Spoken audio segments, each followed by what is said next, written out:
Welcome to Pioneer Mindset, a place where we challenge our mindset and address the discomfort in both business and life by finding clarity resulting in bold conviction. I'm your host, Garrett Ruskamp, fifth generation farmer, husband, and father from rural Nebraska.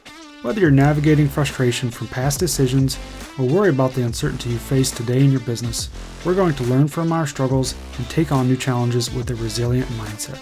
Join me as I share my journey of struggles I've faced in agriculture as a farmer and family man. I'm ready to dive into honest conversations to tackle the mindsets surrounding key issues that rural ag business owners face that will ultimately help you gain control, leading to a profitable and sustainable business. Let's adapt to Pioneer Mindset and get to it.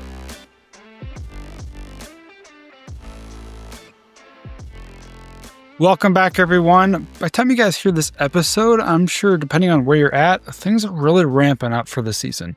We got this next year's crop season, 2025. We are in the midst of it, all right? We're getting ready to probably start putting seeds in the ground, depending on where you're at. A lot of people are fertilizing. Everybody's getting ramped up to really get after it this season, all right? So which means basically all of our plans, everything that we put into place thus far are starting to be played out. They're starting to be put into place. And so as we think about what are our plans, what did we kind of plan for this year? And, everybody going into 2025 was like, well, this is going to be a really tight year. We need to work on cutting costs. We need to do this, that, or the other thing to try to make sure we can tighten up our margins as best as we can so we can actually try to be profitable. So as we go back to that thought process around cutting costs, cutting expenses, trying to be profitable and, cutting out fat, so to speak, so that way we can be profitable. I want to really kind of dive into that a little bit on this week's episode. All right. So, the thought process that we have when it comes to cutting costs, where do you start? How do you cut costs? What do you actually cut? And really the key point that I want to bring home here is to really consider this. Don't cut the things that will actually help you make better decisions. All right. So what do I mean by that? I want to kind of dive in on the row crop side of things here. And this could be a pretty good example on the feed yard side or the livestock side. And I'll maybe dive into that in a second, but specifically say the row crop, say the farming side of things are one really good thing here that I think some people might kind of cut corners on is as we look at different expenses, different things that we can occur. Okay. One of those things would be like a soil test, taking soil samples and actually pulling those and different ways to do that. Are we doing it the cheapest way? Are we actually spending this money as seeing as this as an investment that will ultimately help us make better decisions? And like I said, if we are really good, you're a really good operator, business owner at trying to lay out what are the different costs that we need to put into this crop, there's lots of different things that go into this. Just even on a variable expense list here, the list of different categories, we got fertilizer, you got your seed, you got, all of your chemicals, your herbicides, fungicides, insecticides, and you got your list of different fertilizers. I mean, all of these things that go into this crop just on a variable category expenses, there's a lot of things to consider there.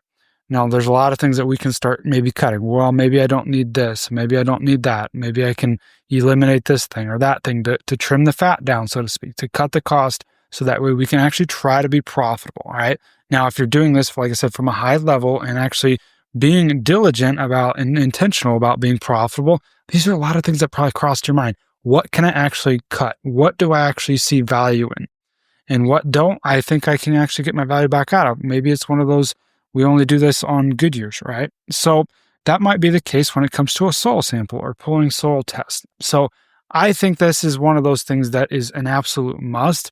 Now, I'm not saying that you need to do it every year. I'm not saying it needs to be even every 2 years. It just depends on your situation and your operation.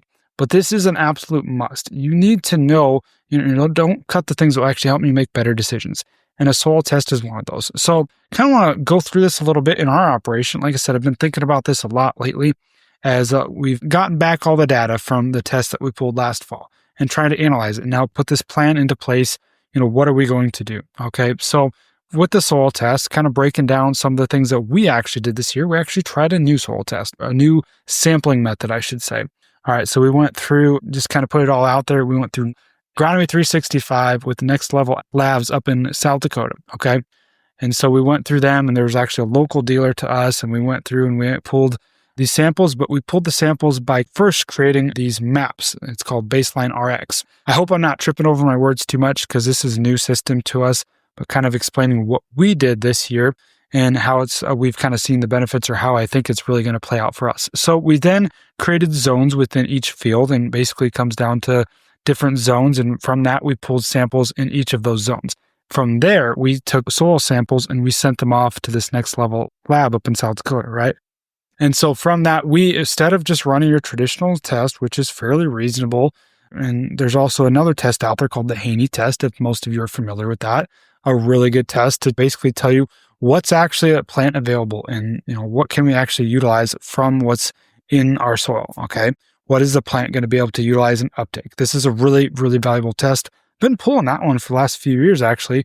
But the nice thing about this was we actually paired that with your traditional test. All right. So we're actually spending for each sample, we're actually spending roughly about $75 a test. Okay. But the nice thing is when you basically create these baseline RX maps, which takes a lot of things into, factor. I'm not even going to go into them because I'm probably going to miss them all. All right. But it basically, takes 4 or 5 different things, factors those in, creates these zones. So all of a sudden you're not having to pull as many tests, but still have a really good representation of the overall field, right? So what does this equate to? All right. So we paid to get the maps made, which was about $67. We paid for the sample, and it kind of depends on the acre, the size of your fields, probably anywhere from $5 to $8 per sample, or per acre, I should say. And then we paid to have actually scripts made up for those fields as well. So that's, roughly another $5, right? So in total, as we add this all up, it comes up to roughly about $20 an acre. So not cheap, not something that's just pocket change. It's something that definitely adds up when you've got quite a few acres. Now, I will mention that we only did this on our acres going to corn. And so because we're kind of probably being more intensely managing those. And so I'll kind of throw that out there. So it's not on all of our acres, which does help it be a little bit more cost effective from a total expense standpoint. Now, where am I going with this? So we get the value, or I guess the investment, the input of $20 an acre for basically getting all of this information back. And this is just information, right? So there's nothing that besides a piece of paper that we can really see, feel, touch, all of those things. All right. It's just information. But with this, then we can now go and actually make better decisions. We can actually decide, what are we going to put out for fertilizer? What are we going to do for seed? And what are we going to do for those different inputs that we're putting out there, right? And in some cases, this kind of depends on what your program is or what you were doing in the past. Maybe you're not saving on fertilizer, or maybe you're just switching up the type of fertilizer that you're using, so you're being more efficient and ultimately getting the most bang for your buck. And same thing for the seed. Maybe you're not saving on overall seed cost, but maybe you're using the right seed. Maybe you're using a variable rate prescription. So you're putting, more seed in the good spots, less seed in the bad spots. All right. So there's different things that you can do there. That's pretty easy to implement those different things. So with that information, now we can, potentially save on fertilizer or just even make it more efficient. Same thing with seed. Either we save on a seed or we make it more efficient. And back to the fertilizer, I'd say as we looked at, prior to us pulling, like, say, these samples, it was generally kind of a shot in the dark. It was like, well, this is kind of what we did, or based off a soil test, I think we can get by with this. But now that we have a really good, accurate representation of what's plant available, from that, we can make up some really good scripts. We're actually in the process of spreading our dry fertilizer right now. And, half of our fields aren't going to get much. And we used to, in the past, always used to put on a lot of MAP or phosphorus, and a lot of our levels are so good, we don't need any of that. We don't need it for corn. We don't need it for soybeans. There's very few fields that actually need it, and we can actually go through and maybe just put it in the spots that need it. We can maybe cherry pick that a little bit. That goes back to saving a lot on fertilizer, going back to being more efficient, going back to using the most with our dollars, right? And so that's just kind of from an overall cost standpoint, that's some of the benefits that we can get. Now, if we're going to be more efficient, we should ultimately see, higher yields. So that should be a better return. And this also gives us maybe some opportunities with these really good maps that we can create, really good scripts that we can do, maybe some variable rate technology. Back to the seeding. I think we're going to do a lot of variable rate seeding this year to try that technology out on our farm and see if we can, just really see more efficiency with the seed. So we're putting it in the right places and we're just getting the most out of our seed, right? So there's variable rate technologies. So there's options for that by being able to invest in the initial investment of the soil sample, right? All right. So in addition to all of this, the other things that's options are out there because we invested in this is some opportunities for conservation practices, or even get maybe some funding for conservation practices, or potentially even reimbursed for some different things that we're doing. Okay. So there's lots of things to consider Now, in the beginning, we might be talking to whoever we're working with, and we're like, well, it's going to cost a total of $20 to do all this. And you're like, whoa, right? Whoa, that's just something that's going out, that's leaving my account. How are we going to get that back? It's so unknown. It's hard to see some of that value sometimes, and especially if you've never gone through that, or if it's something new. We end up pumping the brakes and we're like, I don't know if I should go for that. But, if we spend $20 on nitrogen, you know exactly what you're putting out there. If we spend an extra $20 on seed, you know exactly what you're getting out there, right?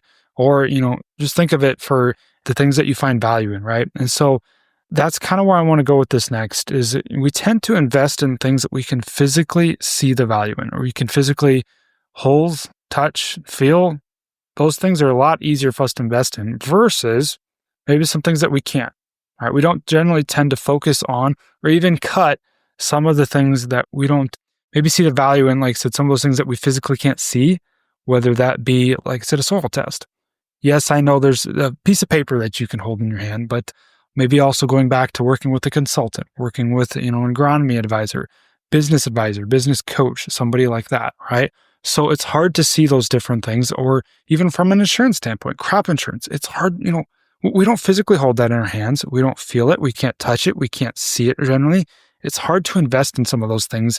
And so it's a lot easier to invest in, say, a tractor or a piece of equipment or something that you can physically hold in your hands, right? And so we don't generally value some of these other things. Kind of goes back to, don't cut the things that will help you make better decisions. So, kind of also going back to what do you find value in? What do you physically see? Are you able to find the value in some of those different things? And it's generally hard to see that value. Okay.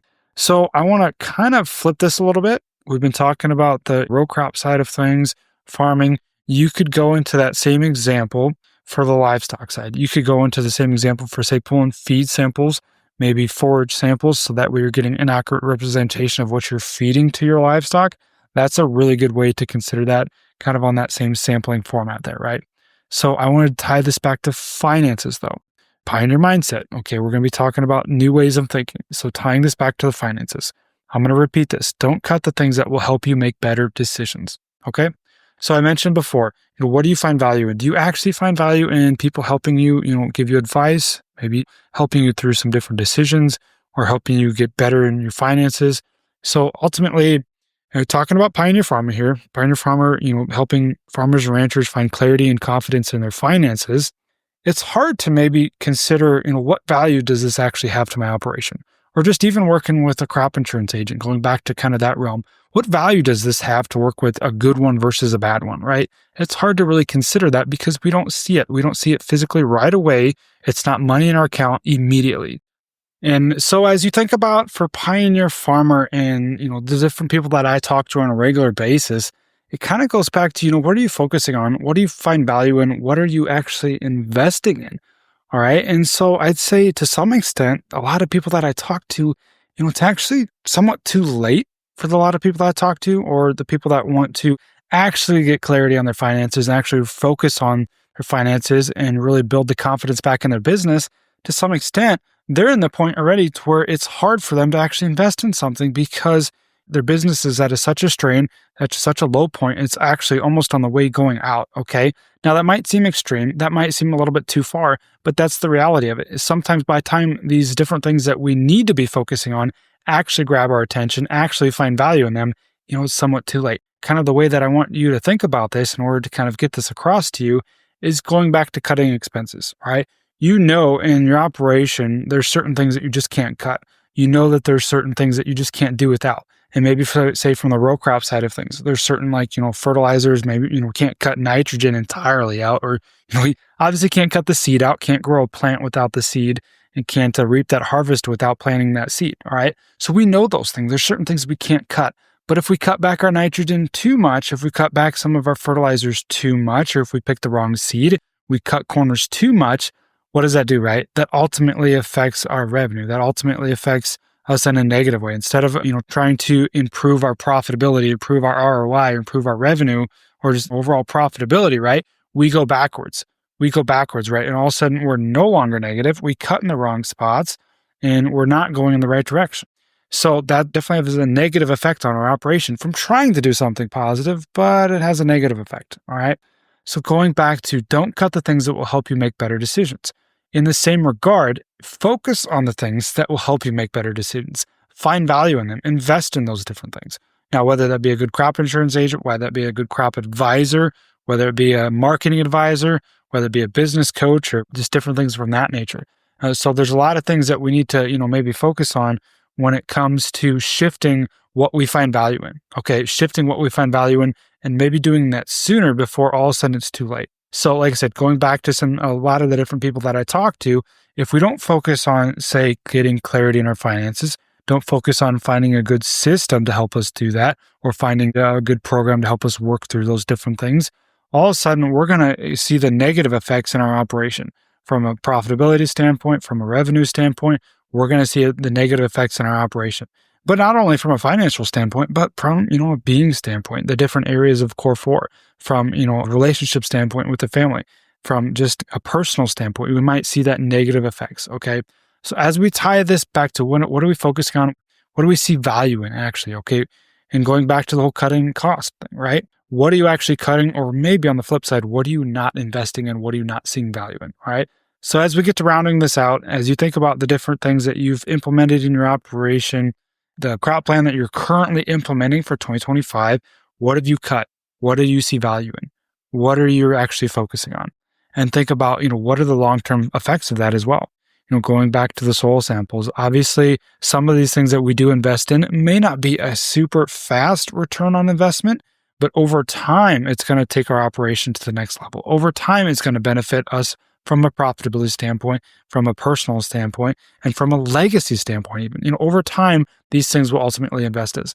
And I know at the end of the day, it's like, well, how do you determine, what's actually going to be valuable and what's not, or what's going to be a waste of time, money, resources, all of those fun things?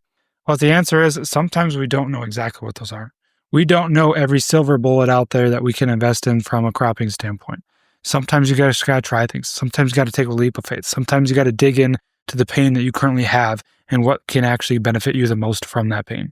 So I hope this makes sense to you. I hope you kind of think in the thought process of, what am I cutting costs from maybe, operational standpoint, whether that be crops, whether that be livestock or cattle, whatever it may be. But even just from a business standpoint, where am I cutting costs or just not focusing on, not finding value in? And really at the end of the day, that's what we're ultimately here to do with Pioneer Farmer, is help others find value in their situation, provide value to others in their finances, getting clarity and confidence back in their finances, knowing exactly what their overall position is, putting that power back into your hands as the business owner. But I guess that's really all I have for now. And I hope this makes sense, and we'll catch you next time. Thanks for tagging along with me today as we sharpened our mindsets. If you've gained insight from today's episode, be sure to take a screenshot to share or send this episode to somebody who might also find value in it. For more, follow me on Instagram at Garrett Ruskamp or on Facebook, and join me next time for more conviction through clarity.